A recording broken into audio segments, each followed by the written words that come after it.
ஐதராபாத்தில் பத்திரிகையாளர்களை தாக்கிய வழக்கில் நடிகர் மோகன் பாபு மீது போலீசார் வழக்கு பதிவு செய்த நிலையில் அவர் இன்று உடல்நலக்குறைவு காரணமாக மருத்துவமனையில் அனுமதிக்கப்பட்டுள்ளார். செய்தியாளர் ராஜா வழங்கிய தகவல்கள் இவை.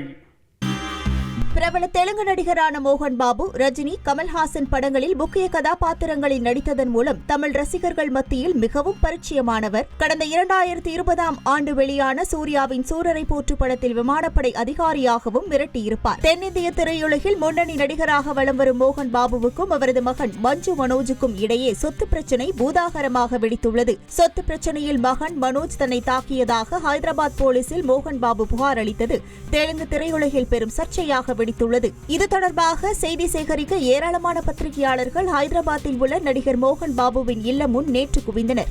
இதனால் ஆத்திரமடைந்த மோகன் பாபு பவுன்சர்கள் மூலம் பத்திரிகையாளர்களை விரட்டியதோடு செய்தியாளர் ஒருவரின் மைக்கை பறித்து அவரை தாக்கிய சம்பவம் தேசிய அளவில் பெரும் பரபரப்பை ஏற்படுத்தியது.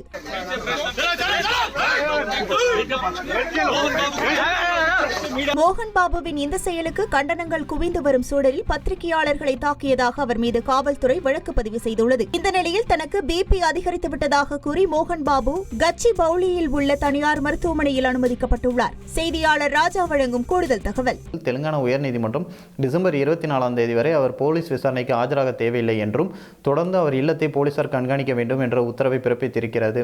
இந்த தெலுங்கு நடிகர் மோகன் பாபு உடல்நிலை சரியில்லாமல் மருத்துவமனையில் அனுமதிக்கப்பட்ட நிலையில் தொடர்ந்து மருத்துவ கண்காணிப்பில் இருந்து வருகிறார். ரஞ்சித். நன்றி ராஜா.